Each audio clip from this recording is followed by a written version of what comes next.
जीवन कभी सीधा नहीं होता है, मुश्किलें, मुसीबतें इसकी खूबियां हैं।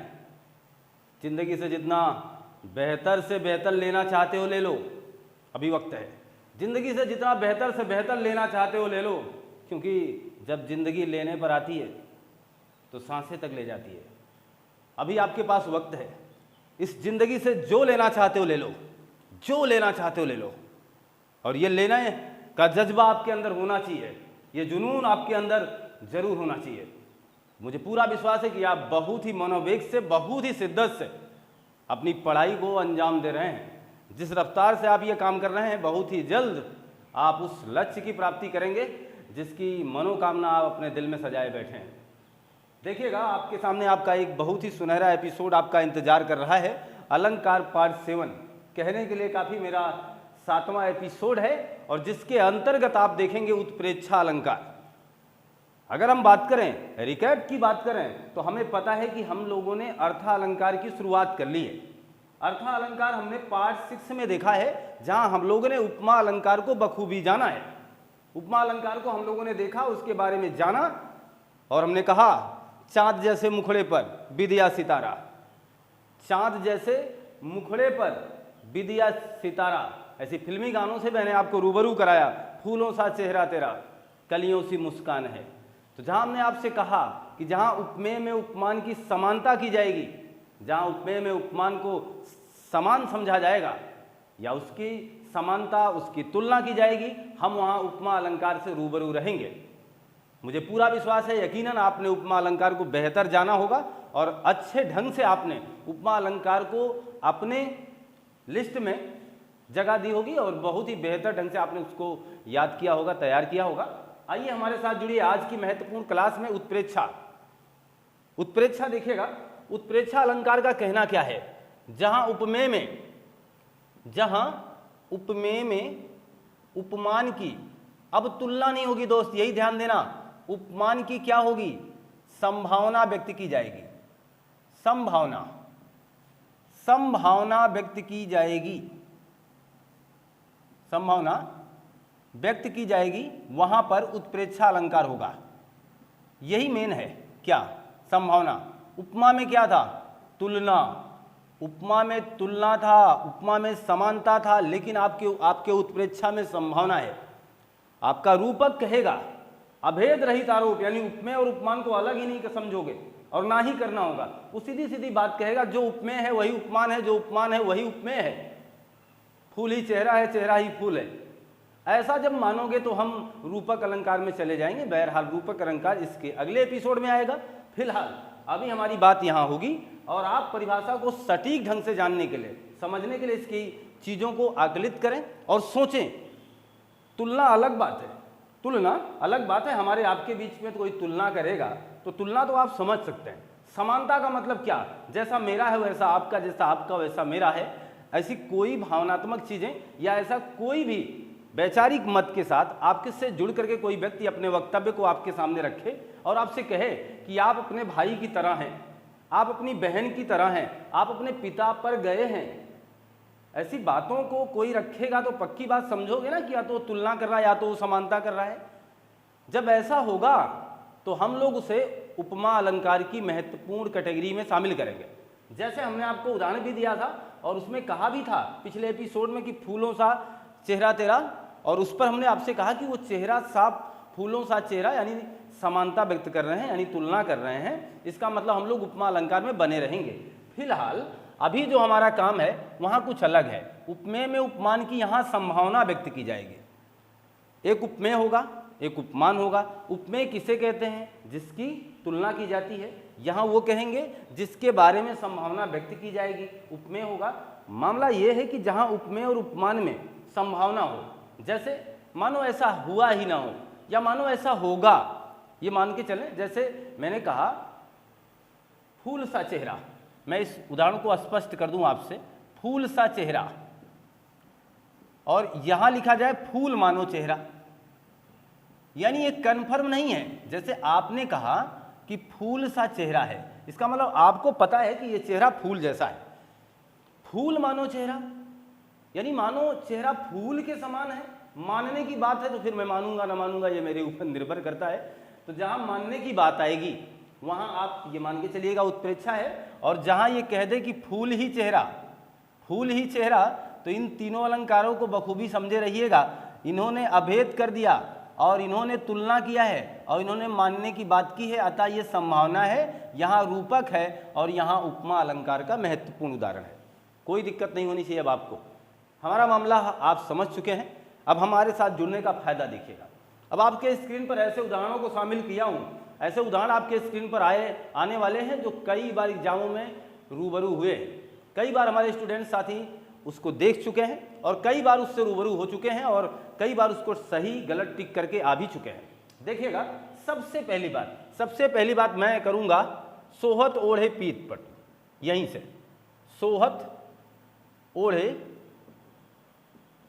पीत पटु, श्याम सलोने गात, श्याम सलोने गात। और अब देखिएगा, आगे वाली लाइन ही हमें सब कुछ बताने के लिए तैयार हो रही है। अब मनहु, यही मनहु नीलमणि शैल पर, शैल पर आतप पर्यो प्रभात, आतप पर्यो प्रभात, ये लीजिए, क्लियर है। सोहत ओढ़े पीत पटु श्याम सलोने गात और मनहु नीलमन शैल पर आतप पर्यो प्रभात। स्टूडेंट साथी जो ट्रिक पर अपनी तैयारी कर रहे होते हैं उनके लिए भी ये रामबाण इलाज का काम करेगा। देखिएगा, आपके लिए ट्रिक है, ट्रिक इसका बिल्कुल आसान है, कोई बात नहीं, मैं लिख देना चाहता हूं। ट्रिक जैसे कहा जाए, मन मानो जन जानो, ऐसा आएगा, यानी मनहु आएगा, जनहु आएगा, ऐसे करके कहीं आपको ज्यों मिल जाएगा। तो ये आपको किसी भी पंक्ति में अगर ये मिलते हुए मिल जाए या कहीं मिल जाए, कहीं भी इनको देख लीजिए, तो ज़्यादातर आप ये मान के चलिए अब आप उत्प्रेक्षा के साथ जुड़े हैं। बिल्कुल आसान सा ट्रिक है। जैसे आपने कहा सम सी से सरिस, ऐसा आएगा तो उपमा अलंकार लगा लेंगे। ऐसा आपने अभी पिछले एपिसोड में देखा। अच्छा, होता क्या है, हमारे अंदर ये खूबी होती है, हम सब के अंदर, कि हम बहुत ही सरल रास्ता को पकड़ना चाहते हैं, बहुत शॉर्टकट में सारा काम करना चाहते हैं। हम अगर हमारा बस चले तो हम खाने को 1 मिनट में खा लेंगे, क्योंकि हमारे पास वक्त नहीं है। लेकिन होता क्या है, जो जितना जल्दी जितने बेग से चलना चाहता है, आप देखो बहुत बेग से चलोगे तो एक्सीडेंट हो जाता है। बहुत बेग से कोई काम करते हो तो हर चीज़ की एक लिमिट होती है और उस लिमिट में रहना होगा आपको, यानी आपको समय अपनी पढ़ाई पर देना होगा। और एक बार मैंने आपसे कहा है, एक बार अच्छे ढंग से पढ़ के तो देखिए, एक बार पूरे मनोवेग से जुड़िए तो सही, पूरा टाइम दीजिए तो सही। देखना दरवाजे अपने आप खुलना शुरू हो जाएंगे।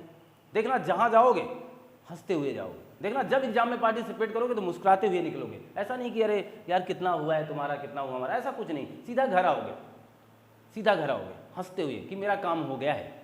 देखिएगा, तो ये जो ट्रिक है ये एक सहजता के लिए, ऐसा नहीं कि मैं आपसे कहूँगा ये एक नाव है इस पर बैठ जाइए, नहीं। मैं ये कहूँगा इस नाव के सहारे भी हम लोग कुछ दूरी पर जा सकते हैं, ना कि भाव सागर हम पार कर सकते हैं। हम पूरी तरीके से इस पर निर्भर नहीं होंगे। हाँ, थोड़ी बहुत निर्भरता जरूर आएगी कि हम ऐसे एग्जाम्पल को अगर देखेंगे तो ये बार जरूर सोचेंगे, अच्छा आप हैं इसमें से, आप हैं उत्प्रेक्षा अलंकार के उदाहरण, ऐसा हम एक बार सोचेंगे। हमारी बातें क्लियर हो रही हैं और मैं मान के चलूं कि आप क्लियर कर भी पा रहे होंगे। देखिएगा, ले चला तुझे कनक, अगला उदाहरण है, ले चला तुझे कनक। कनक का मतलब धतूरा है। फिलहाल ले चला तुझे कनक, ज्यों भिक्षुक, ज्यों भिक्षुक, भिक्षुक लेकर स्वर्ण। इसका मतलब हुआ भिक्षुक ने इस तरीके से कनक को लेके जा रहा है भिक्षुक, जैसे लग रहा है कि कोई भिक्षुक यानी कोई भी पथिक या कोई भी व्यक्ति ले चला तुझे कनक, कनक को यानी धतूरे को इस तरीके से ले जा रहा है जैसे सोना ले जा रहा हो। तो वही इनका कहने का मतलब है, ले चला तुझे कनक। देखना आपका ट्रिक यहां भी काम कर रहा है। ज्यों, ज्यों का मतलब होता है अनुमान, और जहां भी संभावना होगी, अनुमान होगा, ये ऐसा हो सकता है, मे बी, जिसे कहते हो आप मे बी। अगर ऐसी बातें हैं तो हम लोग उसे उत्प्रेक्षा अलंकार के महत्वपूर्ण उदाहरण में जगह देने वाले हैं, ये बात मान के चलिएगा। ठीक है, आगे देखिएगा, और भी बहुत से उदाहरण हैं। उस काल मानो क्रोध से तन कांपने उसका लगा, ये तीसरा उदाहरण आपके स्क्रीन पर, उस काल मानो, देखिए मैं यहीं से हल कर दूंगा, अब काम आगे नहीं चला जाना है क्योंकि हमारा ट्रिक जो है वो हमें इतना करने के लिए अब सलाह दे रहा है कि आप कर सकते हो। देखिएगा, उस काल मानो क्रोध से तन कांपने उसका लगा, उस काल मानो क्रोध से तन कांपने उसका लगा, कांपने उसका लगा, मानो हवा के वेग से सोता हुआ सागर जगा। लाइन तो जान रहे हैं, उस काल मानो क्रोध से तन कांपने उसका लगा, मानो हवा के वेग से सोता हुआ सागर जगा। क्लियर है ना? तो तैयारी तो आप बेहतर कर रहे हैं, बेहतर समझ पा रहे हैं और सारी बातों को। अब देखिएगा, यहाँ भी वही चीज़ है कि मानने की बात आ रही है, तो हम क्यों भगेंगे कहीं, क्यों जाएंगे कहीं। अगली पंक्ति लाएंगे, कहती हुई यूं उत्तरा के नेत्र जल से भर गए, हिम के कणों से पूर्ण मानो हो गए पंकज नए। फिर से मानो आया है ना, देखिए यह पंक्ति यानी अगला उदाहरण, कहती हुई यूं उत्तरा के नेत्र जल से भर गए, उत्तरा के नेत्र जल से भर गए, जल से भर गए, हिम के कणों से पूर्ण मानो, हिम के कणों से पूर्ण मानो हो गए पंकज नए, हो गए पंकज नए, हिम के कणों से पूर्ण मानो हो गए पंकज नए। क्लियर है ना? देखना, कहती हुई यूं उत्तरा के नेत्र जल से भर गए, हिम के कणों से पूर्ण मानो। देखिए हमारा आकर्षण कहाँ है? यहाँ पूर्ण मानो, मानने की बात कर रहे हो आप, मतलब है नहीं ऐसा, मान लो, संभावना कर लो, अनुमान कर लो, ऐसा सोच लो, ऐसा महसूस कर लो। लीजिए क्या पेशकश है, अद्भुत नज़ारा है आपके स्क्रीन पर चल रहा है। बहुत आसान है, बहुत ही आसान है, बहुत ही आसान, बिल्कुल ये कह सकते हैं इससे सहज कुछ हो नहीं सकता। मानना है दोस्त, मानना। मानो आप हमारे ये हैं, मानो आप हमारे वो हैं, मानो आप हमारे ऐसे रहे होंगे। ऐसी तमाम परिकल्पनाओं और धारणाओं को हम उत्प्रेक्षा अलंकार के महत्वपूर्ण उदाहरण में सजा सकते हैं। महत्वपूर्ण उदाहरण को अपने आप जोड़ करके महसूस कर सकते हैं। मुझे लगता है कि जब हम इसको खुद से जोड़ेंगे तो हम ऐसे तमाम चीज़ों को अनुमान के झरोखे में देखते हैं, तमाम ऐसी चीज़ों को अनुमानित आईने में देखना चाहते हैं। तमाम जगह हमने अपनी ज़िंदगी को अनुमानों में देखा है। कई बार हमने महसूस किया है कि मानो ज़िंदगी ऐसी होती, काश मैं ऐसा होता। ये जो संभावना ही है, जो आपका मानना है, ये सब उत्प्रेक्षा अलंकार का उदाहरण होगा। काश मैं ये कर जाता, काश मैं वो करूँगा। ये सारी संभावनाएं, ये सारी संभावनाएं, ये तुलना नहीं कर रहे हो, समानता नहीं कर रहे हो, सीधा सीधा आप काश काश कह रहे हो। काश आप हमारे होते, काश आप हमारे होते। और आपने अगर ऐसा कहा है तो आपकी ये संभावना है, आपकी ये उत्प्रेक्षा अलंकार की तरफ खिंचाव है। इसलिए आपकी पंक्ति में वो भार है जिससे हम ये कह सकते हैं कि आप उत्प्रेक्षा अलंकार के बहुत अच्छे उदाहरण से हमें रूबरू करा रहे हैं। हमारा मानना है कि हमारे स्टूडेंट साथी हमारी बातों को बिल्कुल अब सहज भाव से समझ पा रहे हैं और मुझे पूरा यकीन है कि ये चीज़ें ट्रांसफर हो रही हैं। जी हाँ, देखिएगा, तो कहती हुई यूं उत्तरा के नेत्र जल से भर गए, हिम के कणों से पूर्ण मानो हो गए पंकज नए। क्लियर है? यहाँ तक की बातें मुझे पता चल रहा है कि आपको बिल्कुल आसानी से करवा रहा हूँ। केसों का सिंह दहाड़ उठा, केसों का सिंह दहाड़ उठा। लीजिए अगला उदाहरण है, केसों का सिंह दहाड़ उठा, मानो पहाड़ चिघाड़ उठा। मानो, देखो फिर से आ गया ना, ये हमें कह रहे हैं। लीजिए हम तैयार हैं, मानो पहाड़ चिघाड़ उठा। ठीक, मैंने जब से देखा है तुम्हें, मैंने जब से देखा है तुम्हें, मैंने महसूस किया उन बातों को, मैंने एहसास किया उन रातों को, मैंने एहसास किया उन जज्बातों को। ज्यों ज्यों आए थे आप जिंदगी में, ज्यों चले गए आप अफसानों में, क्यों बीत गए वो दुनिया और क्यों बीत गए हम जमाने में। जहां आपने ऐसा अनुमान लगाया, जहां आपने ऐसा सोचा कि क्यों ज्यों त्यों ऐसा होगा ना, तो भागना मत मेरे दोस्त, भागना मत। आप उत्प्रेक्षा अलंकार के महत्वपूर्ण उदाहरण से रूबरू हो चुके हैं। बहुत ही अच्छे ढंग से आपने अपने आप को तैयार किया है। बिल्कुल भागने की आवश्यकता नहीं है। आप टिके रहें हमारे साथ, बने रहें हमारे साथ। आपके स्क्रीन पर ऐसे महत्वपूर्ण उदाहरणों को मैं साझा कर रहा हूं और मुझे पूरा विश्वास है कि आपको ये मज़ेदार कंटेंट और भी मज़ेदार लगेगा। आप इसका स्क्रीनशॉट लीजिए। ये मान के चलें कि आपने स्क्रीनशॉट ले लिया है, मज़ा तो अब आएगा इस इंतजार का, मज़ा तो अब मिलेगा आपको आगे वाले कंटेंट का, दीदार का। देखिएगा, समझना हमारी बातों को। अब हम वो बात करेंगे जो आपसे वादा किए हैं, अब हम वो काम करेंगे। अब आपसे स्टार वाली बात करेंगे। स्टार वाली बातें जो आपके प्लेटफॉर्म पर पहली बार होगा। स्टार वाली बातें वो जो वादा करते हैं और दावा करते हैं कि आप पहली बार सीखेंगे, पहली बार सीखेंगे, बिल्कुल पहली बार होगा। ऐसा मैंने आपसे बार बार कहा है कि पहली बार होगा ये। और देखिएगा जरा, पहली बार क्या है, उत्प्रेक्षा अलंकार के आपको प्रकार समझ में आएंगे। पहली बार आपने कई बार इसको देखा होगा, कई बार इसको पढ़ा होगा, या हो सकता है ना ही पढ़ा हो, फिर तो कोई बात नहीं है। लेकिन कई बार पढ़ने के बाद भी जो समझ में ना आए, अजीब सी बात है ना कि हम उनको कैसे समझ पाए। जो कई बार पढ़ने के बाद भी हमें समझ में नहीं आए, आज उनको समझाएंगे। उन बातों को आपको यकीनन समझ में आएगा, बहुत ही आराम से, बहुत ही अलग तरीका हमारा है। बिल्कुल लीजिएगा, प्रकार इसके 3 हैं।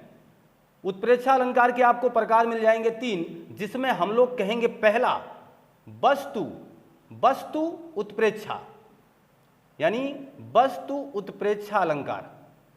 ये समझिएगा इसमें होगा क्या। इसमें होगा ये कि वस्तु में हम उपमान ढूंढेंगे। बहुत आसान तरीका दे रहे हैं, केवल देखना, ऐसी चीजें किताबों में इंकित नहीं होंगी, ये हमारा अपना नियम है। वस्तु में हम उपमान ढूंढेंगे।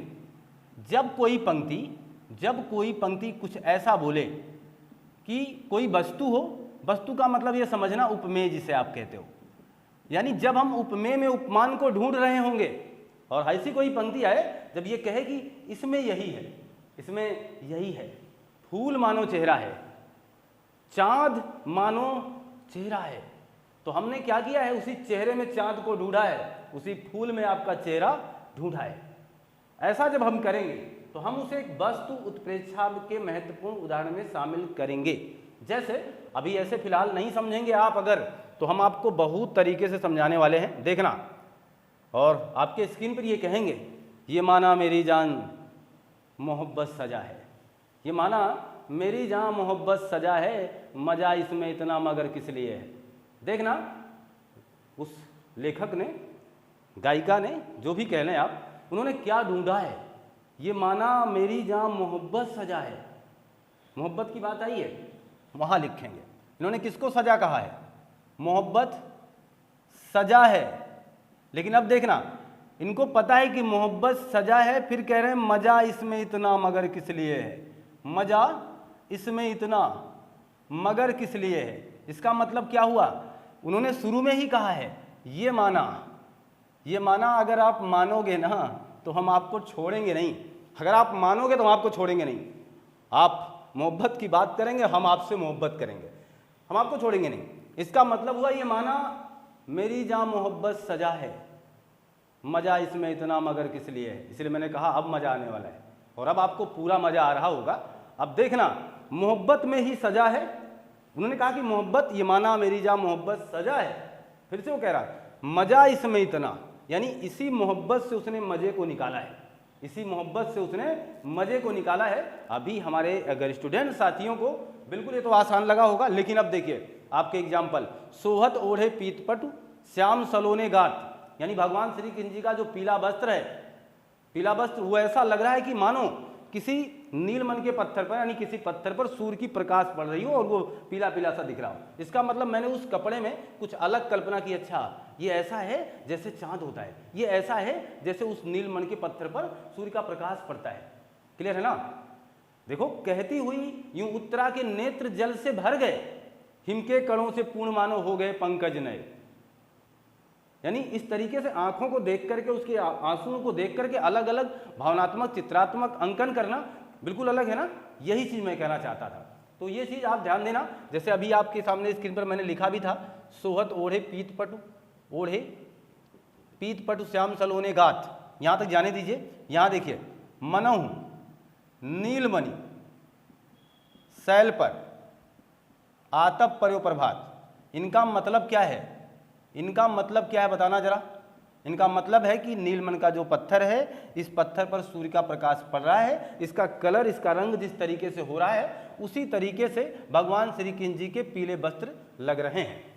वो कहाँ के हैं पता नहीं, लेकिन हम इस पीले वस्त्र को देख करके एक कल्पना सजा रहे हैं। जैसे उन्होंने कहा उस काल मानो क्रोध से तन कांपने उसका लगा, कोई बात नहीं, तन कांपने उसका लगा, मानो हवा के बेग से सोता हुआ सागर जगा। यानी अर्जुन क्रोध में इतना ज़्यादा क्रोधित हो गए थे कि ऐसा लग रहा था उनको देख करके। सोचो, यानी अर्जुन यानी उपमेय यानी वस्तु को देख करके कभी ऐसी कल्पना कर रहा है कि जैसे किसी ने सागर को जगा दिया हो।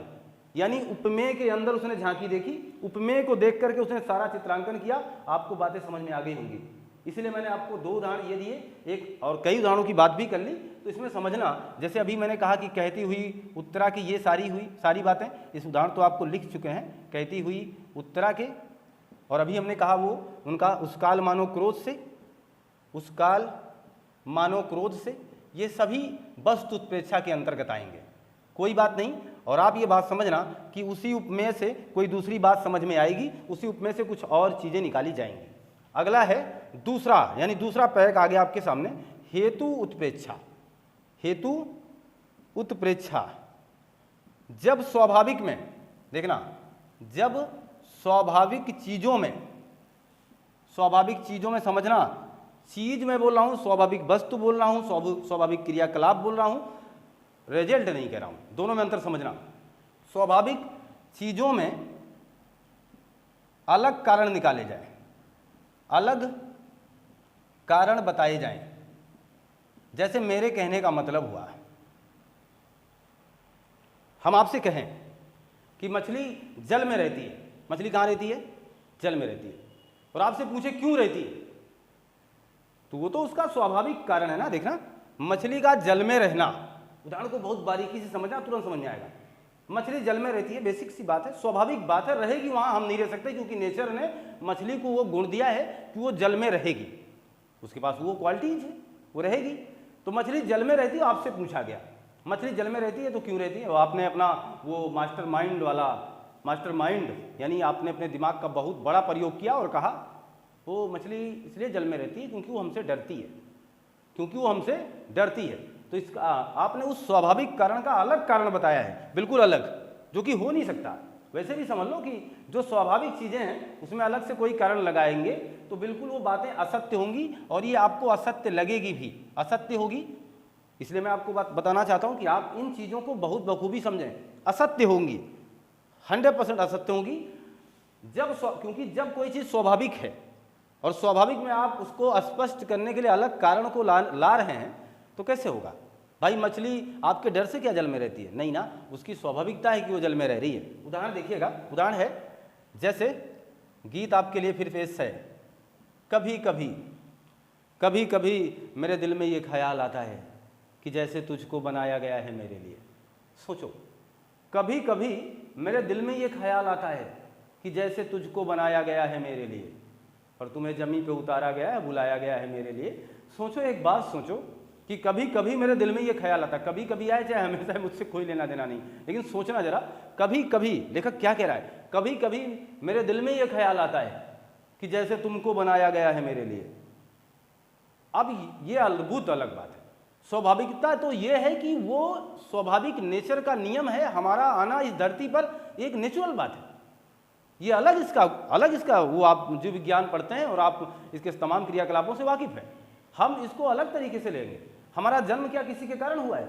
हमारा जन्म क्या किसी के लिए हुआ है?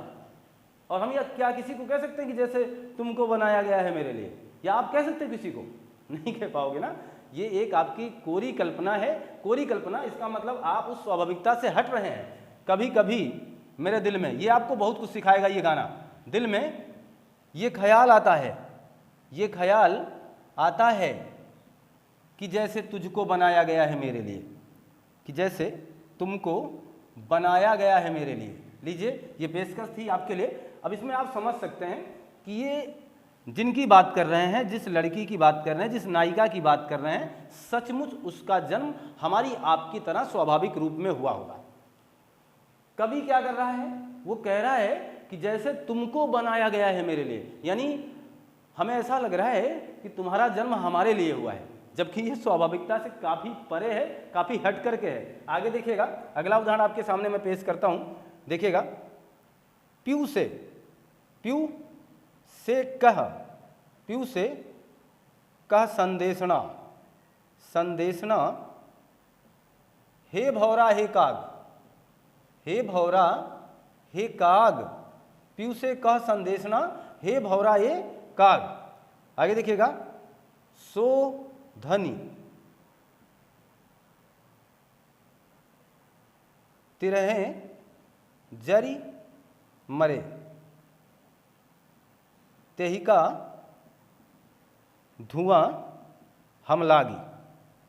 इधर देखिए, नागमती वियोग वर्णन, प्यू से कह संदेशना हे भौरा एक आग। नागमती वियोग में है, इनका प्रेमी चला गया, आपके साथ इनके पति चले गए, और ये कह रहे हैं प्यू से कह संदेशना हे भौरा हे काग, जिनको रास्ते में पा रही उनसे कह रही हैं। अच्छा, कभी भी सोचो क्या क्या लिखते थे, अजीब है, ऐसी भावनात्मक बातें कि पक्षियों से कहते थे। भगवान श्री रामचंद्र जी ने कहा हे खग हे मृग हे भ्रमर बिंदु, क्या तुमने मृग नहीं देखी, कोकिले कूक के बतला दे क्या तुमने कोकिल बहनी देखी, हंसो मत हंसो बताओ तो, चलकर उस राजहंसनी को किससे किससे नहीं पूछा उन्होंने, भगवान श्री रामचंद्र जी ने पूछा। यहां देखिए ये पूछ रही हैं कि प्यू से कह संदेशना हे भौरा हे काग, हे भौरा हे काग, हमारे प्रिय से यानी हमारे प्रिय से, हमारे प्रेयसी से, हमारे प्रियतम से यह संदेशा कहना कि सोधनी, कि उनकी पत्नी, उनकी प्रेमिका, जो भी कह लें आप, तिरहे जरी मरे, आपके वियोग में जल रही है, मर रही है, और इस कदर मर रही है, इस तरीके से जल रही है कि देख लो कि तेही का धुआं हम लागी, उसके जलन का यानी उसके जलने की धुआं हमें लग चुका है, इसलिए हम काले हो गए। सोचना, भौरा काला होता है, काग काला होता है, स्वाभाविक बात है ना, भौरा काला काग काला। और अब ये जाकर के ये कहने को कह रही कि जाके कहना कि तुम्हारे प्रियतमा की, तुम्हारी प्रेयसी की जलने की वजह से, यानी वो जो आपके प्यार में जल रही है उससे जो धुआं निकल रहा है उसकी वजह से भौरा और कौवा काले हो गए। तो स्वाभाविक का अलग मतलब है कि नहीं दोस्त, अलग मतलब है ना। तो मेरा मानना है कि आप समझ गए, अब स्वाभाविक का अलग मतलब है, अलग कारण निकाला जा रहा है, इसलिए हम लोग इसे हेतु उत्प्रेक्षा कहेंगे। एक लास्ट है आपके सामने, फल उत्प्रेक्षा। फल उत्प्रेक्षा यानी अब इसमें क्या करेंगे आप ये समझिएगा। फल उत्प्रेक्षा का मतलब होता है, यहां आप रिजल्ट देखिएगा, परिणाम, रिजल्ट, यानी आप किसी चीज को आप रिजल्ट, जैसे आप सक्सेस हो जाए और सारा श्रेय हम ले जाए, ये तो बेकार बातें होंगी ना। कोई व्यक्ति जब सफल हो जाए, कोई पौधा बड़ा हो जाए, ये उसका देखिए नेचुरल स्वाभाविक क्रियाकलाप की बात अलग होती है। हमारा बढ़ना, हमारा एक चरम सीमा तक बढ़ना, हमारा कुछ बनना, हमें कुछ प्राप्ति मिल जाए, ये हमारा परिणाम होता है कि नहीं होता है। लेकिन अगर हम किसी, ठीक वही यही परिभाषा इसकी भी है, थोड़ा सा केवल अंतर है। यहाँ तो कोई चीज़ थी, उसकी उक्ति थी, उसकी स्वाभाविक क्रियाकलाप थे, लेकिन यहाँ पर परिणाम है, यहाँ रिजल्ट है। यहाँ रिजल्ट ये है कि जैसे फिर से एक संगीत से जोड़ देता हूँ, समझ जाएंगे आप। देखिएगा, अगर ये कहते हैं कि मुझे तेरी ... मुझे तेरी मोहब्बत का सहारा मिल गया होता, मुझे तेरी मोहब्बत का सहारा मिल गया होता, गाना पूरा करिएगा आप बताना जरा, ये जिसने कहा, जिस भाव में कहा, इसका मतलब वो टूट चुका है, इसका मतलब वो हार चुका है, ये तो बात है। जैसे मैंने कह दिया कि काश हम पढ़ लिए होते, काश हम ऐसा काम कर लिए होते, इसका मतलब रिजल्ट गलत आ गया है। और अगर हम ऐसा कह दें कि आप बड़े हो गए हैं, आप बड़े हो गए हैं, और इसका कारण है कि हम आपको डंडे से धक्का दे रहे थे, सोचो जरा, ऐसा तो नहीं होगा ना।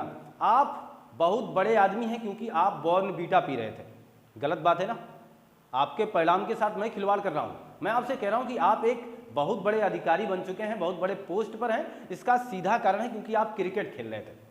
तो आपको धक्का सा लगेगा, यार ये तो मजाक करा, मैं कितनी पढ़ाई करके आया हूं, है ना। यानी आपके रिजल्ट को कोई अलग तरीके से दे, आपके परिणाम को कोई अलग तरीका अपनाए, तो आप पक्की बात मान के चलना, उसे फल उत्प्रेक्षा कहेंगे। यानी परिणाम यानी रिजल्ट का अलग कारण बताया जाएगा, अलग कारण बताया जाएगा। देखना, इस गाने ने आपको बहुत कुछ सिखाया है, इसीलिए मैंने तीनों चीज़ों के लिए अलग अलग गाना आपके सामने पेश किया है। मुझे तेरी मोहब्बत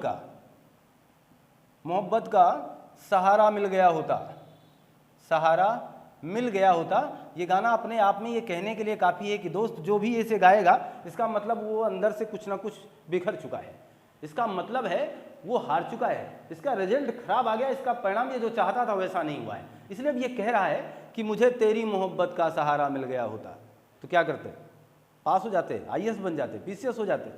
सोचो जरा, इसका मतलब आप अपने कारण पे, जिस कारण पे रो रहे हो, सच में उसके जिम्मेदार हम नहीं हैं, और ये जिम्मेदारी आप हमें दे रहे हो, ये जिम्मेदारी आप हमसे कह रहे हो।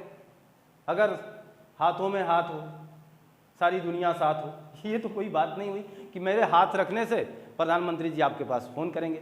मेरे हाथ रखने, ये तो आपने भावों को बढ़ा चढ़ा के रखा है बस, यानी किसी परिणाम को आपने बहुत अलग तरीके से लिया है बस।